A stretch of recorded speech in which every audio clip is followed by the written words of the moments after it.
Bonsoir, c'est l'heure de Tous Politique. Bonsoir Marine Le Pen. Bonsoir. Merci d'avoir accepté l'invitation commune de France Inter, France 24 et du Parisien aujourd'hui en France. Marine Le Pen, vous êtes la présidente du Front National depuis 3 ans. Avez-vous réussi vraiment à changer votre parti dans les études d'opinion? Vous apparaissez aux yeux des Français comme volontaire, certes, mais pas sympathique. Gagnerez-vous votre pari aux élections municipales, mais aussi aux européennes que vous espérez remporter? Et puis nous parlerons dès le début, bien entendu, de la crise en Ukraine. Faut-il y voir le retour de la guerre froide? Pour vous interroger également ce soir, Thierry Borsat du Parisien aujourd'hui en France. Bonsoir Thierry. Bonsoir. Sans oublier les questions des auditeurs et téléspectateurs, n'hésitez pas à les poser à Marine Le Pen en direct. Pour cela, rien de plus simple, vous tapez votre message sur Twitter accompagné du mot-clé TousPol. Marine Le Pen, c'est parti et jusqu'à 19h. Tous Politique. Le rendez-vous politique de France Inter, France 24 et du Parisien aujourd'hui en France. Marine Le Pen, nous allons commencer avec la situation en Ukraine qui évolue d'heure en heure, au point que certains se demandent si, en ce dimanche, on n'est pas déjà engagé dans une sorte de nouvelle guerre froide. Je vais juste rappeler les événements de ces dernières heures. Hier, le Sénat a autorisé le Sénat russe, a autorisé l'envoi de troupes russes en Ukraine. Certaines sont déjà sur place en Crimée. Le Premier ministre ukrainien accuse la Russie d'avoir, je cite, déclaré la guerre. Les Occidentaux menacent Vladimir Poutine de représailles. On vient d'apprendre il y a quelques minutes que le commandant en chef de la marine ukrainienne a changé d'allégeance et s'est allié aux forces pro-russes en Crimée. Marine Le Pen, une question très simple et très grave à la fois. Est-ce qu'on est au bord de la guerre?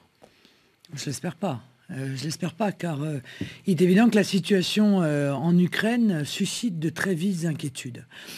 Je pense qu'il faut que la diplomatie joue son rôle. Et il faudrait qu'aucun des partenaires ne mette de l'huile sur le feu, si vous voyez ce que je veux dire.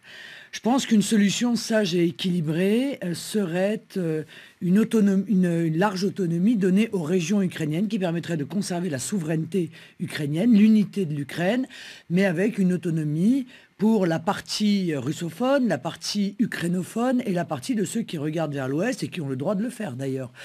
Ça me paraît être une piste, en tout cas, la plus sage qui soit. Mais très honnêtement, je pense que les menaces qui sont formulées de refus de participer au G8 ne me paraissent pas adaptées parce que le refus de dialoguer n'est pas une attitude très efficace en matière de diplomatie. Je pense qu'il faut éviter les menaces qui me paraissent un peu inappropriées. Au contraire, il faut tenter de mettre tout le monde autour de la table pour éviter une escalade qui pourrait même se faire, j'allais dire, par l'intermédiaire d'échauffourées qui interviendraient, qui ne seraient pas décidées, mais qui entraîneraient évidemment une escalade. Voilà, je pense qu'on est dans une situation, c'est vrai, fort inquiétante, mais que chacun doit y mettre du sien et que les capitales européennes doivent chercher encore une fois, à retrouver le chemin de la diplomatie plutôt que d'effectuer des menaces qui risquent d'entraîner, encore une fois, une escalade, quoi. Alors, on va revenir sur chacun de ces points. Vous parliez des sanctions en parlant du G8. Je vous propose d'écouter tout de suite Laurent Fabius, le ministre français des Affaires étrangères. Il était ce matin en réunion de crise à l'Elysée avec François Hollande. Il était également sur iTélé et Europe 1. Et la France envisage déjà des sanctions, effectivement, contre le régime russe. Les décisions qui ont été prises par nos partenaires russes sont contraires aux principes du G7 et du G8. Et donc la position de la France est de souhaiter que soit suspendue la préparation du G8 de Sotchi tant que les partenaires russes ne seront pas revenus à des principes conformes au G8 et au G7. La Russie menace malgré tout la paix, là. Donc est-ce qu'il n'est pas nécessaire d'envisager des sanctions malgré tout? Mais je ne crois pas. Je crois que les menaces enveniment la situation, alors qu'il faudrait que chacun évite d'envenimer la situation. Car après tout, l'Assemblée russe a autorisé le déploiement de troupes, mais la Russie n'a pas décidé officiellement du déploiement des troupes. Il existe des troupes russes déjà depuis de très nombreuses années en Crimée, pour une raison simple, vous le savez, et nos téléspectateurs le savent, c'est qu'ils ont leur grande base navale de Sébastopol, et qu'il y a donc déjà des militaires russes en Crimée. Crimée qui est non seulement russophone, mais même déjà en partie russe, car une grande partie des habitants de Crimée ont le passeport russe. Bon. Donc je ne crois pas très sincèrement qu'on fasse avancer la situation en menaçant de ne pas aller autour d'une table. Je pense qu'au contraire, il faut aller autour d'une table, et il faut aller, et on le sait dès le départ, avec le partenaire russe, car c'est un partenaire incontournable dans cette région. Moi, ce que je peux reprocher à l'Union européenne, si vous voulez, depuis le début de cette crise, c'est d'avoir jeté un peu d'huile sur le feu. D'abord en faisant des promesses dont elle savait qu'elle ne pouvait pas les tenir, car elle a fait des promesses à la partie de l'Ukraine qui se tourne vers l'Ouest, en promettant, en laissant entendre quand même qu'au-delà d'un partenariat, il y aurait la possibilité d'une adhésion de l'Ukraine. Or, l'Union européenne s'est beaucoup avancée, car elle sait pertinemment qu'une entrée de l'Ukraine dans l'Union européenne est quand même à un très long terme. Oui, ça peut être un partenariat renforcé, simplement. Si tant est que les peuples le veuillent, oui. Alors, le partenariat était envisagé avec Yanukovych, je vous signale, parce qu'on entend aujourd'hui une vérité première. Yanukovych est un corrompu, c'est vrai. C'est un corrompu qui a remplacé des corrompus. L'Ukraine est très corrompue, mais c'est avec ce dirigeant corrompu que l'Union européenne était en train de négocier un accord de partenariat. Bon, alors peut-être que l'Union européenne aurait pu être plus exigeante avec l'Ukraine dans ces conditions. Qu'est-ce qu'elle aurait pu faire pour être plus exigeante, comme vous dites? Écoutez, elle aurait pu, encore une fois, imposer avant un accord de partenariat... C'est dire, tant qu'Yanukovych est là, on ne vous parle plus et on ne parle pas de partenariat renforcé? Non, mais ce que je veux dire, c'est qu'il faut être cohérent dans une position. On ne peut pas, encore une fois, un jour dire Yanukovych est un corrompu, alors que la veille, il était un partenaire. Vous voyez ce que je veux dire? C'est ça un peu le problème de l'Union européenne. Moi, je vais vous dire le fond de ma pensée. Je pense que l'Union européenne était assez contente de voir des manifestations de gens qui voulaient rejoindre l'Union européenne au moment où beaucoup cherchent à en sortir, où les peuples doutent de la nécessité, de l'utilité, du bienfait de la présence dans cette Union européenne. Et que ça apparaisse juste avant les élections européennes, ils ont pensé que c'était quand même une communication plutôt positive. Ils ont donc laissé croire que l'Ukraine avait vocation à rentrer dans l'Union européenne, sachant pertinemment que ça n'était pas le cas. Pas le cas pour 1000 raisons, parce que l'Ukraine ne répond pas à toute une série de critères, justement, notamment son niveau de corruption, mais également parce que l'Ukraine, c'est 300 € de moyenne de salaire. Bon, et que par conséquent, faire entrer l'Ukraine dans l'Union européenne, alors même qu'on est déjà engagé dans des débats d'adhésion avec la Turquie, car ça continue, avec l'Albanie, avec la Macédoine. Bon, voilà. Donc, j'ai quand même un peu le sentiment, si vous voulez, qu'on a jeté pour des raisons d'intérêt de l'Union européenne un peu d'huile sur le feu dans une révolte qui s'est transformée de fait en révolution. Il n'y a pas que l'Union européenne dans cette affaire, puisque il y a quelques heures, John Kerry, le secrétaire d'État américain, a lui aussi parlé d'incroyables agressions, incroyables actes d'agression, et a menacé à son tour de sanctions visant à isoler économiquement la Russie. Pour vous, on est dans une escalade de trop, ou on est simplement dans quelque chose qui est préalable à la discussion, où chacun finalement montre un peu ses muscles, et puis après on se met à parler? Je pense qu'on est un peu dans cette situation. Bon, les États-Unis aiment bien en référer au droit international, dont ils se libèrent assez facilement quand c'est leur intérêt d'ailleurs, parce que moi je me souviens quand même que quand ils ont engagé la guerre en Irak, c'était contre l'avis du Conseil de sécurité, contre un vote du Conseil de sécurité de l'ONU. Mais Marine Le Pen... Mais je pense qu'on est effectivement dans un processus diplomatique qui fait qu'on menace, etc. Je ne suis pas sûr que ce soit moi la bonne solution, mais nous verrons dans les heures qui viennent. Il n'y a plus qu'à espérer que l'Ukraine, qui est un pays ami, qui est un pays de l'Europe, même s'il n'appartient pas à l'Union européenne, il est un pays de l'Europe. Ce serait, je crois, un drame qu'on en arrive à une partition. Personne n'y a intérêt d'ailleurs. Ni l'Union européenne qui se retrouverait de fait avec la responsabilité d'une Ukraine de l'Ouest encore plus pauvre, si c'est possible, que l'Ukraine de l'Est, obligée d'intervenir financièrement alors que l'Union européenne n'a pas les moyens d'intervenir nulle part. Hein, elle est même en négociation pour le 3e plan grec. Bon, donc 1 fois, 2 fois, 3 fois, on n'a même pas réussi à sauver la situation grecque. Vous imaginez la situation de l'Ukraine, ni d'ailleurs, je pense, les Russes qui n'ont pas intérêt à une partition qui ne leur apporterait pas grand-chose. Justement, Marine Le Pen, vous avez parlé des Américains qui, quand ça les arrange, utilisent le droit international et dans le cas contraire ne l'utilisent pas. La Douma russe vote l'envoi de troupes en Ukraine. Il n'y a aucune sanction au niveau international.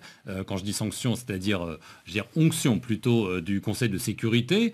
Vladimir Poutine envoie des troupes d'abord en catimini, mais semble-t-il maintenant de façon claire en Ukraine. C'est un acte d'agression. Au niveau du droit international, vous qui êtes avocat. Mais monsieur, il y a une chose qu'il faut quand même rappeler, c'est que c'est le Parlement de Crimée qui a demandé aux Russes leur présence. C'est suffisant pour... Non, mais c'est pas le problème. Je veux dire, j'essaye de ne pas avoir un positionnement caricatural dans ce dossier pour essayer de voir les choses telles qu'elles sont. Le Parlement de Crimée, qui a une relative autonomie, a appelé le gouvernement russe à la rescousse car il craignait, il craignait pour la sécurité de leur population face à ce qu'ils croient. Alors, est-ce vrai, est-ce pas vrai? Quel est le niveau de menace? À ce qu'ils croient être la possible intervention de milices dont vous savez qu'elles sont des milices pour certaines, pas toutes, hein, mais pour certaines néo-nazis qui aujourd'hui ont pris le contrôle de Maïdan. C'est plus complexe que l'image qu'on embrosse. Donc face à une telle complexité, je crois qu'il faut rester raisonnable, il faut rester mesuré, il faut éviter de caricaturer une position ou l'autre, faire la part des choses et surtout, encore une fois, se mettre autour de la table plutôt que de tenter de mettre de l'huile sur le feu. Cela vaut aussi pour Vladimir Poutine. Mais vous avez parfaitement raison. Cela vaut pour tout le monde. Mais les intentions de Poutine sont lesquelles, là, selon j'en sais vous, rien, madame. récupérer la Crimée? Je ne discute pas avec lui. Il ne m'appelle pas au téléphone pour me le dire. Je n'en sais strictement rien. Je ne peux qu'émettre des hypothèses. Je pense que l'hypothèse la plus crédible est qu'il cherche à protéger sa base navale. Voilà, qui est pour eux un des éléments évidemment absolument fondamental et que j'imagine qu'il met en place les conditions pour protéger cette base navale dont on sait très bien qu'elle a toujours été dans l'histoire très importante pour la Russie. Vous évoquiez tout à l'heure la possibilité de discussion qui pourrait aboutir jusqu'à une certaine autonomie de certaines régions de l'Ukraine, notamment la Crimée. Est-ce que vous pensez que Vladimir Poutine pourra accepter une partition même partielle? Non, mais ce n'est pas une partition dont je parle. C'est une organisation à la Suisse, si vous voulez. C'est-à-dire avec un pays qui conserve sa souveraineté, mais avec 3 régions qui pourraient avoir une part plus large d'autonomie, ce qui permettrait, si vous voulez, à chacun, parce que vous savez qu'il y a eu des problèmes également, il y a des problèmes d'utilisation des langues. Le nouveau gouvernement ukrainien a commencé, si vous voulez, ce qui ne m'apparaît pas non plus très diplomate, par interdire le russe. Bon, alors pour la Crimée, qui est intégralement russophone, ça a été considéré comme une agression absolument terrible. Bon, donc voilà, il faut que, je crois, les instances internationales jouent leur rôle de sagesse, leur rôle d'équilibre pour ramener chacun à la raison et pour réussir à trouver une solution à cette crise. En même temps, la négociation... qui n'est pas encore une guerre. La négociation, elle existe. Yulia Tymoshenko doit rencontrer ou devait rencontrer Vladimir Poutine dans les heures qui viennent. Écoutez, donc effectivement, des négociations sont possibles et ils peuvent... C'est vrai qu'ils se connaissent bien, puisqu'ils ont déjà négocié ensemble par le passé lorsqu'elle était Premier ministre. Moi, j'ai juste une question. Si vous étiez dirigeante de la France aujourd'hui, vous diriez quoi à Vladimir Poutine ? Non, mais si j'étais dirigeante de la France aujourd'hui, j'essaierais de mettre tout le monde autour de la table.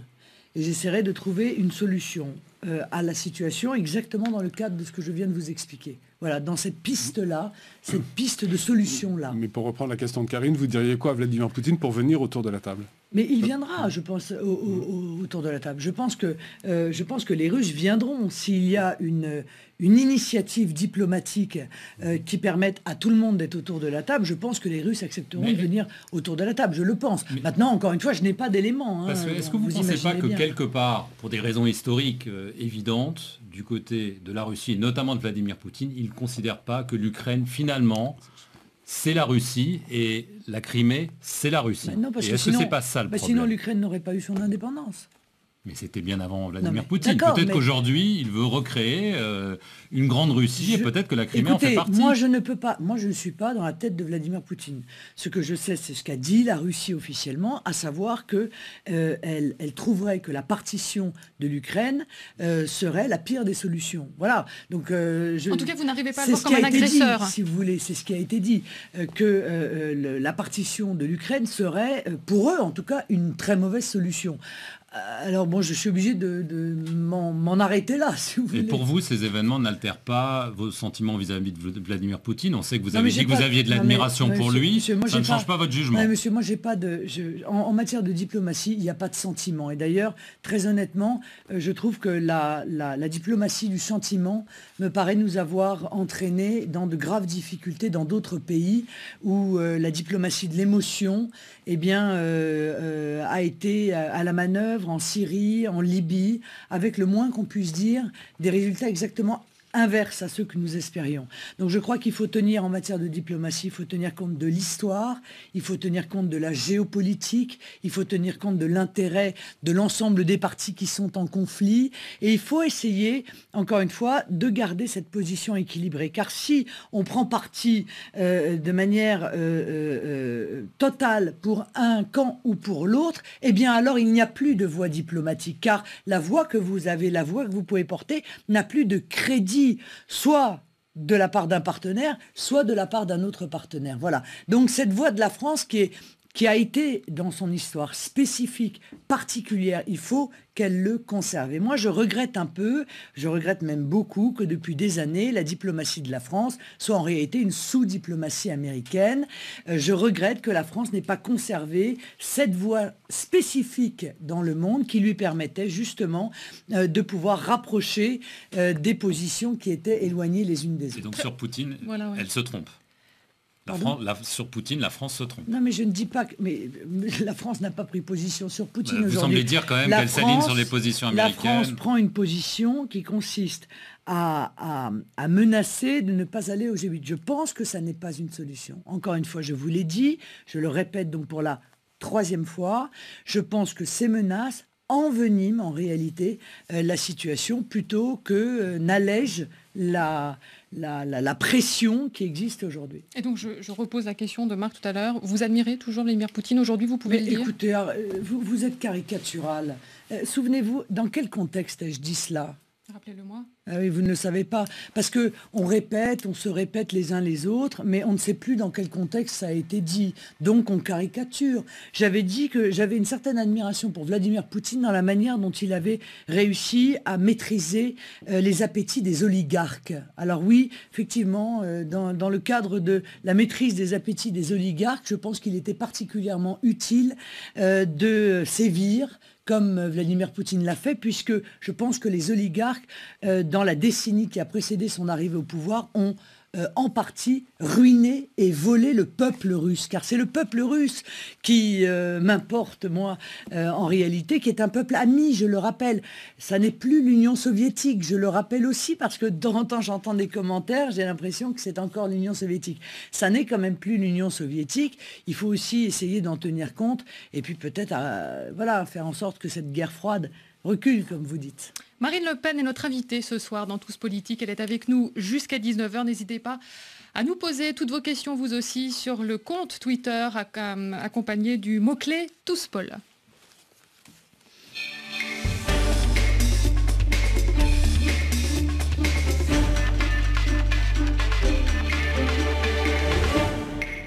Marine Le Pen, on parle bien sûr ce soir des élections municipales. C'est cette semaine que chaque candidat doit déposer sa liste en préfecture. Vous aurez au Front National combien de listes à déposer? Je ne peux pas vous dire encore, là, vous devez quand même déjà avoir une fourchette à nous donner, j'espère. Justement, non mais je vous ai dit, moi, je ne vous donne pas de fourchette, je vous donne un objectif. Mon objectif, c'est d'avoir plus de 500 listes. Voilà. C'est-à-dire être présent, comme le Front National, dans son histoire, n'aura jamais été présent au municipal. Nous avons fait un effort extraordinairement important pour que nous puissions arriver à cette barre des 500 listes. Nous n'en avions que 100 lors des dernières élections municipales. Donc je pourrais savoir jeudi précisément, car jusqu'au dernier moment, on dépose les listes. Il y a même des listes qui sont constituées depuis longtemps et qui ne seront déposées que demain, par exemple. Celles qui sont déjà constituées, elles ont été faciles à mettre en place ? Ça dépend des endroits. Vous savez, dans des endroits où nous avons déjà une forte activité politique, ces listes ont été assez faciles à faire. Dans des endroits où nous montions des listes pour la première fois, c'était un petit peu plus difficile. C'est un peu plus difficile, contrairement à ce qu'on peut penser d'ailleurs, dans des petites villes que dans des grandes villes. Voilà, bon, mais je pense que tous les mouvements sont dans cette situation. Ça n'est pas une spécificité du Front National. Le Front National a quand même du mal encore à recruter des candidats, non? Quand on voit par exemple le candidat à Reims, Roger Paris, qui met des petites annonces dans l'Union de Reims. Je ne suis pas sûre que tous les candidats mettent des petites annonces. Je ne suis pas sûre qu'il ait mis une petite annonce dans l'Union de Reims, vous savez, mais bon. Si. Bon, en l'occurrence. Si. En l'occurrence. Mais c'est pas vrai, puisque l'UMP avait été également, il y avait eu il y a quelque temps un papier en disant l'UMP appelait à candidature, vous voyez. Bon. Donc ce qui est difficile, ce qui est un peu plus difficile, c'est de monter des listes dans des endroits, encore une fois, où nous n'avons jamais monté de liste. Voilà. Mais nous ne cachons pas cette difficulté. Mais nous sommes un peu David contre Goliath. Parce que ceux qui sont sortants, même s'ils sont dans l'opposition, dans une municipalité, ont évidemment un avantage. Et ceux qui n'ont pas de sortants, ni dans la majorité, ni dans l'opposition municipale, ont un handicap. Alors nous allons à la bataille avec ce handicap, nous l'assumons, et je pense que du coup, notre présence n'en est que plus remarquable. Mais il y a encore des candidats qui ont du mal à s'afficher, FN, en fait, et c'est pour ça qu'ils, finalement, abandonnent. Je pense à Longjumeau, là, comme autre exemple précis. Vous avez l'air très, très au courant j'essaie de suivre vos activités, voilà. Oui, quand on mais moi, je suis présidente du Front National et moi j'ai une vision peut-être un peu plus en hauteur où je suis tout à l'heure avec Vladimir Poutine, j'étais pas assez précise pour une fois. Je fais le suivi, si vous voulez, de cette espérance des 500 listes. Le reste est géré par les secrétaires départementaux, donc je n'ai pas particulièrement connaissance de cette affaire à Longjumeau, mais je pense que c'est encore une fois. La liste était donc déposée et puis finalement 7 personnes se sont dédites et la préfecture a dû abandonner et annoncer l'invalidation de cette liste. Je suis absolument pas au courant de ça. C'est sorti dans quel journal ? C'est pas sorti dans un journal encore. Ah oui, mais on a le droit d'avoir nos informations quand même. Quand on est journaliste, on est curieux et on cherche. Donc renseignez-vous auprès de Longjumeau, vous verrez ce qu'on... Très bien, parfait. Ça ne va pas changer grand-chose. Alors justement, vous avez décrit ces élections comme fondamentales, entre guillemets, pour le Front National. Alors, on a parlé du nombre de listes, mais ce qui intéresse évidemment les gens, c'est combien de mairies vous espérez gagner et combien de conseillers municipaux vous espérez avoir. Mais c'est normal que ça les intéresse, puisque c'est eux Donc vous allez nous dire. Ce sont eux qui vont décider. Voilà, donc ce sont les électeurs qui vont décider de cela. Mais vous avez quand même une idée, vous avez des ambitions. Quand vous dites des élections fondamentales, vous visez quelque chose. Non, monsieur, ce sont des élections fondamentales pour 2 raisons. La première, c'est que je pense qu'il est important que le Front National ait des mairies. Ça n'est d'ailleurs que justice, car le Front National est un grand mouvement politique en France, qui recueille des millions d'électeurs. Et qu'il n'ait pas de municipalité est une anomalie. C'est anormal. Donc si l'on peut résoudre au moins un peu cette injustice, ce sera une très bonne chose. Mais deuxièmement pour une autre raison, c'est que nous espérons faire élire des centaines de conseillers municipaux. Et quant à moi, j'espère plus de 1000 conseillers municipaux, pour qu'ils puissent justement s'implanter localement, car l'implantation locale dans notre pays, compte tenu aussi des modes de scrutin, est fondamentale pour pouvoir développer ses idées, pour pouvoir construire des majorités futures. Mais combien de mairies ? Vous n'avez pas répondu. Vous espérez quand même gagner une mairie, 5, 10 ? Je ne sais pas. Nous avons pour l'instant 0 municipalité. Donc toutes les municipalités qui seront gagnées par par le Front National seront du bonus. Bon, alors moi, je peux vous parler de celle que je connais, Hénin-Beaumont. Je pense que nous allons gagner à Hénin-Beaumont. Largement, pas largement? Moi, je pense que nous allons gagner assez confortablement. Bon, mais parce que je connais la situation locale, je connais à peu près quand même le taux d'abstention, je connais les forces en présence, je connais les réflexes de second tour. Vous voyez, tous ces éléments-là rentrent en ligne de compte dans une élection municipale, y compris d'ailleurs le comportement de l'adversaire. Regardez, à Hénin-Beaumont, comme à Forbach, le candidat de l'UMP, avant même le premier tour, a dit qu'il appellerait à voter pour le Parti socialiste. Bon, ça, c'est un élément, par exemple. Du coup, ce candidat de l'UMP ne va-t-il pas passer en dessous de la barre des 10? Parce que je pense que les électeurs UMP ne sont pas très contents que leur candidat appelle à voter pour les socialistes avant même que le premier tour ait lieu. Bon, c'est ça la vie aussi de la campagne municipale et toutes ces inconnues qui sont celles d'une élection et d'un entre-deux tours. Et les élections municipales, c'est une élection locale, hein, comme son nom l'indique, mais justement, dans une élection locale, pour mesurer un peu l'impact national d'une formation politique, il y a quelques villes symboles. Qu'est-ce que vous avez comme objectif sur 4 ou 5 villes importantes dans lesquelles vous pensez pouvoir, sinon, gagner la mairie ou en tout cas progresser? Non, je ne crois pas. Je pense que nous serons présents, je l'espère, dans à peu près la moitié des villes de plus de 10 000 habitants. Voilà, ça c'est... présent en conseillers municipaux. Voilà. Oui, voilà. Oui, enfin, présent dans cette élection, et bien sûr, je l'espère, en faisant élire des conseillers municipaux. Non, l'élection municipale est surtout nationale, parce qu'il ne faut pas se raconter d'histoire. Une grande majorité de municipalités sont tenues par le PS. L'UMP mène la même politique que le PS, et la gestion municipale est la même que la gestion nationale. Les députés maires PS ne sont pas pour les impôts au niveau national et contre au niveau local. Ils sont aussi pour les impôts au niveau local. Ils ne sont pas pour l'immigration au niveau national et contre l'immigration au niveau local. Ils sont aussi pour l'immigration au niveau local. Donc, ce sont tous des petits François Hollande qu'il y a dans ces municipalités.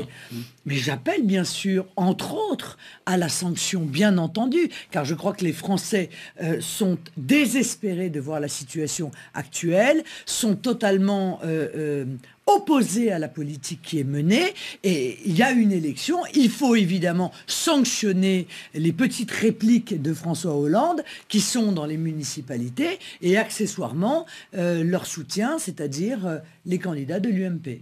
Une question Twitter que j'ai tout de suite, c'est SuperTiti92 qui vous la pose. Madame Le Pen, pourquoi les Français issus de l'immigration devraient-ils voter pour vous? Mais parce qu'ils sont français, tout simplement. Voilà, parce qu'ils sont français et que je défends l'ensemble des Français, parce qu'ils ont, comme tous les Français, des problèmes d'aggravation de l'insécurité, qu'ils sont, comme tous les Français, ils ont un risque de chômage, que comme tous les Français, ils voient s'effondrer le système de protection sociale, que comme tous les Français, ils n'arrivent pas à accéder à un logement social quand pourtant ils en ont besoin, que comme tous les Français, ils ne sont pas contents de voir que l'école ne cesse de baisser dans les différents jugements internationaux, toutes les raisons qui font que les Français sont en désaccord, parce qu'ils en ont marre de payer des impôts, parce qu'ils trouvent qu'il faut arrêter de se positionner auprès des plus gros au lieu d'aider les petits, et notamment les PME, PMI, etc. Voilà, pour toutes les raisons qui font qu'on vote contre une politique et pour une autre. Mais ils peuvent se sentir agressés quand vous dites qu'il faut aller dans des piscines sans qu'il y ait des horaires réservés à certaines communautés, quand éventuellement... Mais pourquoi se sentiraient-ils agressés pour cela? Parce qu'il y a peut-être des femmes qui n'ont pas envie, qui sont voilées et qui n'ont pas envie de...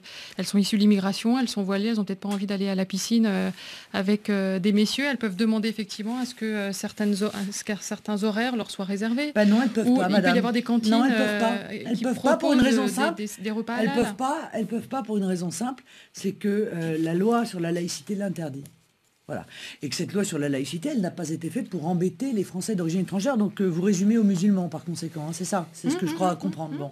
En l'occurrence. Mais elle existe depuis plus de 100 ans. Voilà. Par conséquent, je pense que quand on est français, on connaît la loi sur la laïcité. On peut ne pas l'apprécier, mais on se doit de la respecter. Donc je ne crois pas du tout que mon positionnement soit agressif, d'autant plus que j'apporte quelque chose à tous les Français, c'est cette idée de la priorité nationale. C'est-à-dire le droit pour un Français en France d'avoir un accès privilégié à l'emploi et au logement social par rapport aux étrangers. Or, cette priorité nationale, elle s'adresse à tous les Français. Et il n'y a pas de différence entre les Français d'origine immigrée, comme vous dites, ou les Français d'origine française. Mais d'après une étude récente, 72% des Français sont opposés à la priorité nationale, on l'a longtemps appelé la préférence nationale, en matière d'emploi. Donc vos idées ne semblent pas... Oui, mais regardez, non mais mes idées, ne résumez pas mes idées, monsieur. Les idées du Front National. Non mais ne résumez pas les idées du Front National à une proposition. C'est une proposition phare quand même, c'est symbolique. C'est une proposition importante. Regardez la manière dont la question a été posée. Êtes-vous d'accord pour donner un avantage aux Français dans l'accès à l'emploi par rapport aux immigrés ? Je trouve que la question est particulièrement mal posée. Est-ce volontaire ? Ça, je ne sais pas. Car c'est par rapport aux étrangers qu'il aurait fallu dire. Or, dans les immigrés, il y a des Français d'origine immigrée qui considèrent qu'ils sont dans cette dénomination immigré. Or, la priorité nationale, encore une fois, ne vise pas à faire une différence entre les Français, que les choses soient claires. Donc, j'aimerais bien, moi, qu'on pose de manière plus correcte cette question, car telle qu'elle est posée, elle ne correspond pas à la proposition du Front National. Récemment, vous étiez à Beaucaire et vous avez cette phrase, quand je suis à Beaucaire, je n'ai pas envie d'avoir le sentiment d'être à Rabat. Oui. Vous êtes en campagne électorale, là, et donc non, même quand je ne suis pas en campagne électorale. Oui, mais vous essayez quand même d'aviver les tensions. Enfin, c'est quand même étrange quand même d'avoir cette phrase comme ça en pleine campagne. Pas du tout, j'avais commencé à dire... C'est de la provocation. J'aime... De la provocation ? Non. Ah bah vous vous sentez peut-être provoqué, monsieur, mais il y a des millions de Français qui ne se sentent pas du tout provoqués. J'avais commencé par dire, j'aime énormément Rabat, j'aime à Rabat avoir le sentiment d'être à Rabat, j'aime les couleurs, j'aime les vêtements, j'aime la culture, j'aime la musique, j'aime la nourriture, j'aime Beaucaire. Et je voudrais que quand je suis à Beaucaire, avoir le sentiment d'être à Beaucaire et ne pas avoir le sentiment d'être à Rabat. Voilà, c'est aussi simple que cela. C'est-à-dire qu'il y a un certain nombre de quartiers et de villes en France où on a le sentiment, compte tenu d'une population immigrée extrêmement importante, l'impression que l'on ne vit pas dans une ville ou un quartier français, mais que l'on vit dans une ville ou un quartier d'un autre pays. Et ça, c'est problématique, je le pense. Et j'avais d'ailleurs rajouté, ça n'est pas une déclaration d'hostilité à l'égard de Rabat, c'est une déclaration d'amour à l'égard de Beaucaire. Voilà. Alors vous montrez un petit peu vague sur les résultats possibles. Mais si j'étais à Rabat et que ça ressemblait à Beaucaire, je ne serais pas contente non plus. En matière d'élections municipales, peut-être vous serez plus précise pour les élections européennes. Vous avez un pronostic un peu c'est plus beaucoup chiffré. Plus facile. C'est beaucoup plus facile. Pour une raison simple, c'est qu'il y a un tour et c'est à la proportionnelle. Bon. Et donc, j'ai toujours dit, là encore, je ne me cache pas derrière mon petit doigt, j'ai dit que notre objectif était d'arriver en tête aux élections européennes. Voilà. Donc ça reste notre objectif et nous allons jeter nos forces dans la bataille, nous allons susciter le débat sur des sujets dont je vois bien que l'UMP et le PS n'ont pas envie de parler. Ils n'ont pas envie qu'on parle de la directive détachement des travailleurs, ils n'ont pas envie que l'on parle de l'euro, ils n'ont pas envie que l'on parle de l'accord transatlantique qu'ils sont en train secrètement de négocier sans même qu'on connaisse le contenu de la négociation. Ils n'ont pas envie qu'on parle de l'accord de libre-échange avec le Canada qui est signé mais qui n'a pas été publié nulle part. Il faut aller dans les médias canadiens pour aller trouver quel est le contenu de cet accord. Avouez que c'est quand même scandaleux. On aimerait bien, nous Français, pouvoir lire dans notre presse française ce qu'il en est de cet accord de libre-échange qui pourtant a une conséquence directe sur l'économie française et particulièrement, il faut bien le dire, sur l'agriculture française. Compte tenu du fait aussi que l'euro canadien vaut 47% moins cher que l'euro. Donc vous imaginez le niveau de la concurrence qu'on est en train de mettre en place contre les agriculteurs et les éleveurs français. Donc je vois bien qu'ils n'ont pas envie de parler de tous ces sujets, du problème de la démocratie, qui fait que le Parlement européen refuse les OGM, mais que la Commission européenne fait comme si le Parlement européen n'existait pas et impose les OGM. Eh bien nous allons forcer à ce débat-là pendant les élections européennes et ça va être évidemment un moment de clarification pour les Français. Alors l'accord transatlantique fait réagir en tout cas nos amis Twitter. Croustibat 1 vous demande, doit-il être battu, cet accord transatlantique, devant les parlements nationaux ? Mais bien évidemment, ça me paraît être la moindre des choses. Il faut surtout le combattre. Et ce n'est pas devant l'Assemblée nationale qui sera combattu pour une raison simple, c'est que l'UMP et le PS sont d'accord, ils sont pour, ils l'ont accompagné, ils l'ont construit. Mais il faut le combattre, madame, parce que... Il y a quoi dedans ? Vous le savez pas. Mais il y a un accord de libre-échange, par définition. Ça veut dire que c'est la suppression des barrières tarifaires et non tarifaires entre les États-Unis et l'Union européenne. Ça veut dire la que... suppression aussi d'un certain nombre de réglementations et normes qui sont aujourd'hui imposées par l'Europe ou par les États européens et qui pourraient ne plus l'être demain. Évidemment. Et notamment l'interdiction du bœuf aux hormones, l'interdiction du poulet lavé à l'eau de Javel, etc. On vient de nous expliquer que ces normes seront maintenues. En tout cas, elles n'ont pas été maintenues avec le Canada. Ça veut donc dire, je subodore, qu'elles ne seront pas maintenues non plus. Donc c'est tous les consommateurs qui sont concernés par cet accord de libre-échange. Mais c'est surtout la fin programmée de l'agriculture française. Car lorsque vous voyez les capacités de production de l'Union européenne, nous ne pouvons pas faire face, étant entendu qu'une fois de plus, nous sommes l'euro est à 1,30 $, alors que par définition, le dollar est à 1. Et donc, cette concurrence absolument déloyale va entraîner des véritables ravages. Mais, encore une fois, le discuter devant l'Assemblée, ça ne servira à rien. L'UMP et le PS sont parfaitement d'accord avec ça. Pour revenir aux élections européennes, vous espérez combien d'eurodéputés? Puisque là, vous avez un objectif. Entre 15 et 20. Entre 15 et 20. Et vous espérez former un groupe parlementaire au Parlement. Je rappelle qu'il faut, si je ne me trompe pas, 25 députés dans 7 pays différents. Tout à fait. Et que le compte n'y est pas pour le moment, pour vous. Vous n'en savez strictement rien, car je ne m'ouvre pas de mes négociations avec vous. Moi, je pense que nous aurons un groupe sans difficulté particulière. Très objectivement, nous travaillons déjà avec un certain nombre de nos partenaires depuis longtemps. Lesquels? Nous travaillons en confiance, vous le savez, avec le FPÖ autrichien, avec les démocrates suédois, avec le Vlaams Belang belge. Récemment, nous avons pris des contacts avec le PVV de Geert Wilders. Un certain nombre de ces partis sont d'ailleurs donnés en tête aux élections européennes dans les sondages, dans leurs pays respectifs. Bon, donc je pense que ça nous fait aurons... 4 seulement. Avec nous, ça fait 5 déjà. Il en manque encore 2. Donc il en reste 2. Il y aura sûrement des Italiens qui feront partie... Avec la Ligue du Nord ou les autres. Aujourd'hui, beaucoup sont eurosceptiques et beaucoup se présentent sur des listes séparées. Bon, nous verrons. Nous n'avons pas fermé nos négociations sur ce sujet.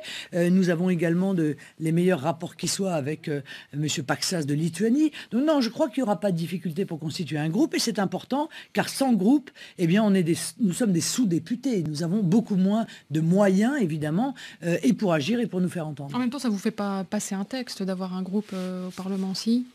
Ça peut en bloquer un certain nombre. Et c'est pas complètement anodin quand on voit ce qui est en train justement de se préparer. Le remaniement, tout le monde est d'accord, on avance. On en parle beaucoup dans la presse ce matin. Vous y croyez, vous, un remaniement? Ce serait je m'en moque surtout, complètement. Je pense que ça n'a strictement aucun intérêt. Que les Français ne s'intéressent pas du tout à cela, qu'ils pensent que ce soit Tartampion ou Tartemolle qui soit Premier ministre, ne changera strictement rien, puisque de toute façon, notre pays n'est plus un pays souverain. Il prend ses ordres à Bruxelles, et donc ce gouvernement, qui va diriger ce gouvernement technique, ça n'a aucune importance, et ça ne changera strictement rien à la politique qui est menée. Il y a quand même un sujet qui a un peu d'importance, c'est le pacte de responsabilité qui a été lancé il y a maintenant plusieurs semaines. Et, il est toujours pas retombé d'ailleurs, il a été lancé. Et dont le Premier ministre actuel ou son successeur éventuellement ont la charge de le faire aboutir, puisqu'il y a un vote sur la responsabilité du gouvernement. Avez-vous le début d'un commencement d'éléments? Non, mais en revanche, moi je peux vous demander, d'après ce que nous en savons tous, notamment les 30 milliards qui vont être n'en savons rien, justement. injectés pour réduire les charges des entreprises, est-ce que c'est suffisant pour relancer la machine? Non, mais la vraie question, d'abord non, réponse non, ça n'est pas suffisant pour relancer la machine pour une raison simple, c'est que ça va entraîner une augmentation de 3% de la compétitivité pour les très grosses entreprises, que ça ne touchera pas les TPE et les très petites entreprises et les PME, PMI qui représentent 97 ou 98% des entreprises en France. Bon, donc c'est à nouveau un avantage donné aux gros qui n'en ont pas besoin et absolument pas aux petits qui, pourquoi vivent de grandes difficultés de trésorerie, des grandes difficultés pour se financer car les banques ne prêtent pas, et puis aussi une grande difficulté de la demande, monsieur, car la consommation a baissé de 2% au mois de janvier, pour une raison simple, c'est quand on serre la gorge des consommateurs en leur effondrant leur pouvoir d'achat, en multipliant les augmentations d'impôts, de tous les impôts d'ailleurs, eh bien, ils ne peuvent plus arriver à consommer. Or, le meilleur moyen de tuer des entreprises, c'est de tuer leurs clients. C'est exactement ce que le gouvernement est en train de faire. Donc vous voulez une politique de la demande. Et honnêtement, 3%, 3% d'acquis de compétitivité, c'est dérisoire. Moi, j'ai un moyen beaucoup plus simple d'obtenir 20%, c'est évidemment de retrouver une monnaie nationale.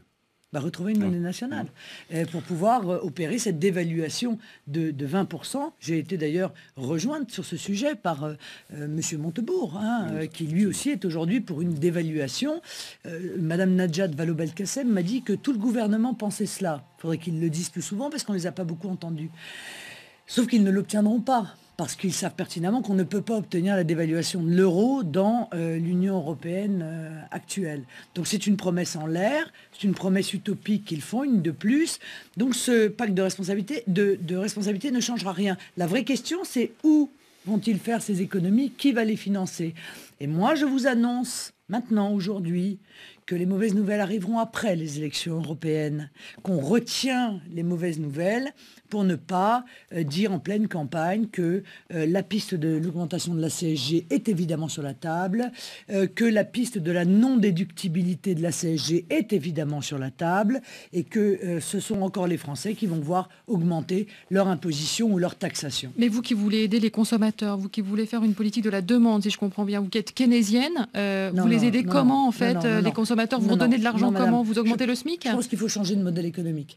Il faut mettre en place, encore une fois, retrouver notre liberté monétaire. Il faut retrouver nos frontières économiques, mettre en œuvre un patriotisme intelligent, mettre en place le patriotisme économique qui consiste notamment à accorder un avantage à nos entreprises françaises dans les marchés publics. Mais il faut aussi, effectivement, rendre du pouvoir d'achat aux Français. Et là, on fait comment pour rendre du pouvoir d'achat aux Français? Eh bien, on met en place la proposition que j'avais faite dans mon projet présidentiel, à savoir la prise en charge par l'État de 200 € de la part salariale des cotisations sociales, c'est-à-dire que ça ne coûte pas un centime aux entreprises, que l'on finance par une taxe à l'importation de 3 petits pourcents sur tous les produits qui entrent en France. Ça permettait d'augmenter le SMIC jusqu'à 1,4 fois de 200 € net, sans passer par une augmentation du SMIC qui pesait sur les charges des entreprises. Très bien, je vais venir à quelques questions d'actualité. La Fédération internationale de football, ça ne vous a peut-être pas échappé. Totalement, sûrement. Je vais vous informer alors, a autorisé le port du voile et du turban. C'est bien ce que je pensais. Qu'est-ce que vous en pensez? La FIFA, la Fédération internationale, a dit que c'était pour faciliter le développement du football. Oui, c'est ça. Donc c'est pour faciliter le déversement de l'argent des pétromonarchies, c'est ça? Voilà. Ben, je trouve ça scandaleux. Voilà. Je trouve que maintenant, l'argent régit tout. Et que la fédération va à l'encontre des règlements pourtant qu'elle avait imposés pendant de très nombreuses années et qui étaient l'interdiction des signes ostensibles religieux sur les terrains de football. Donc on laisse la religion s'insinuer sur les terrains de football. Demain, il y aura des exigences alimentaires qui suivront, des exigences, j'imagine, de vestiaires séparés dans d'autres sports qui suivront. Je trouve que c'est une très grave dérive qui prouve que cette loi de l'argent roi, eh bien, dans l'esprit de ces gens, passe au-delà de nos traditions, de nos principes, de nos valeurs. Donc, j'en suis éminemment choqué. Pour vous, c'est une décision influencée par l'argent du Qatar, très clairement, oui, je le dis. Oui, oui. Autre question d'actualité qui va vous passionner, je le sais, c'est le retour de Nicolas Sarkozy. On le voit partout. Il était vendredi à Berlin aux côtés d'Angela Merkel. Il en fait trop? Vous avez peur de lui? Non, mais je n'ai absolument pas peur de lui. Il en fait trop, oui, évidemment. Je pense que les Français sont lassés de voir cette petite comédie de diva, une sorte... L'UMP, la pauvre, vit au rythme des caprices de son ancien dirigeant. Alors un coup je reviens, un coup je reviens pas. Bah, je suis rasé, regardez, ça veut dire que je vais peut-être revenir. Ah ben non, là je suis mal rasé, donc ça veut dire que je reviens pas. Je trouve que ça n'est pas à la hauteur d'un homme d'État, puisqu'il se considère encore comme un homme d'État. Soit le pays est dans de très graves difficultés, et alors il faut qu'il dise qu'il revient, s'il pense pouvoir apporter quelque chose au débat. Soit il est dans une démarche personnelle, d'égo, et à ce moment-là, il joue ce petit cinéma dont je vous indique que moi j'ai le sentiment qu'il lasse profondément les Français. Et vous y croyez, pardon, à ce retour? Non, moi je n'y crois pas, je n'y ai jamais cru, donc je n'ai pas changé d'avis depuis. Donc dans ce contexte, quand vous ne croyez pas autour de Nicolas Sarkozy, vous vous considérez comme la première force d'opposition au gouvernement socialiste? Je crois que, en tout cas, les Français nous considèrent comme la première force d'opposition au Parti socialiste. C'est en tout cas ce que révèlent beaucoup d'études qui sont effectuées. Et pour une raison simple, c'est que sur énormément de sujets, l'UMP est contre tout contre. Vous voyez, le Parti socialiste. C'est-à-dire qu'ils mènent la même politique, ils ont les mêmes solutions. Ça a été flagrant dans l'affaire du pacte de responsabilité. Écoutez, même les responsables de l'UMP sont arrivés sur les plateaux en disant Nicolas Sarkozy l'a rêvé et François Hollande le fait. Bon, donc en matière économique, ils ont la même vision. En matière internationale, sur la Syrie, sur la Libye, ils ont la même vision. En matière européenne, ils ont la même vision. Ils ont construit ensemble cette Union européenne. Ils poussent ensemble au fédéralisme. Et c'est encore ce que Nicolas Sarkozy est allé dire auprès de Madame Merkel. Il pousse à encore plus d'intégration, encore plus de fédéralisme européen. Donc sur quoi se sépare-t-il ? Quels sont les domaines sur lesquels ils ont une vision différente entre l'UMP et le PS ? Il y a une mesure que le gouvernement a pris, qui éventuellement y trouverait grâce à vos yeux. C'est une question de Caro Klavski. C'est une question tweeteuse. Sûrement, il doit y avoir quelques mesures, mais pas des mesures, pas des mesures majeures. Il y avait quelques promesses qui méritaient qu'on s'y attarde et dont je partageais, moi, la nécessité. Par exemple, quand François Hollande a promis l'IS progressif sur les entreprises, il n'y a qu'un malheur, c'est qu'à chaque fois qu'il y avait une bonne promesse, ce sont celles qui ont été mises à la poubelle. Bon, la séparation des banques de dépôt et des banques d'affaires, ça c'était une bonne idée. Ça a été mis à la poubelle. La renégociation du traité budgétaire, ça pouvait être une bonne piste. Cette renégociation a été mise à la poubelle. Voilà, tout ce qui était bien a été mis à la poubelle. Du coup, il reste que la mauvaise, le mauvais dessus du bouillon. Vous voyez qu'en général, on jette. Allez, on passe à la dernière partie de l'émission qui dure très peu de temps, qui s'appelle Droit au but. Les questions sont très courtes, vous y répondez si vous le pouvez, très rapidement aussi. Thierry. Alors vous avez commencé à répondre, mais je vais vous la poser quand même. Il y a ce soir un match de foot qui oppose le PSG à Marseille. Et une étude vient de montrer, un sondage vient de montrer que le club parisien était devenu le club le plus populaire de France devant Marseille. C'est quelque chose, c'est une opinion que vous partagez ou... Non, mais je n'ai aucun avis sur le foot. Excusez-moi. En dehors de celui de l'argent du Qatar qui vient troubler les... Oui, ça, je suis très contre l'intervention du Qatar, où que ce soit. Voilà. Mais je n'ai pas d'avis sur le football. À qui donneriez-vous l'Oscar du meilleur film ce soir aux États-Unis ? C'est-à-dire qu'il y en a beaucoup que j'ai pas vu, quoi. Donc, vous êtes un peu cinéphile ou pas ? Pas trop le temps. Pas trop, j'ai surtout pas trop le temps d'aller au cinéma, pour être honnête. Et quand vous avez remarqué que j'ai un agenda très chargé. Oui, non, mais complètement, ça me permet grave. Ça me permet pas beaucoup de temps libre, donc je ne sais pas. Est-ce que vous êtes touché par le décès, de la mort d'Alain Resnais ? J'étais pas fan, moi. Mais enfin, évidemment, bon, c'est toujours triste, mais comme cinéaste, j'étais pas fan. Alors un cinéaste français qui vous plaît, Hiroshima, mon amour, j'ai trouvé ça... On connaît la chanson, non, ça vous avez pas... Est-ce que vous achetez exclusivement Made in France, Marine Le Pen ? Non, pour une raison simple, c'est que il est très difficile pour beaucoup de produits de trouver du Made in France. Voilà. Donc moi je trouve que rejeter la responsabilité sur les consommateurs, comme le fait régulièrement le ministre de la dépression productive, je trouve que c'est très très malhonnête de sa part, car il y a des méthodes pour promouvoir le Made in France, mais encore faut-il se battre avec l'Union européenne et imposer nos vues pour défendre notre économie, et il ne le fait pas. Merci à tous d'avoir suivi Tous Politiques ce soir. Merci à vous, Madame Le Pen. Excellente soirée à tout le monde. La semaine prochaine, nous recevons Henri Guénaud.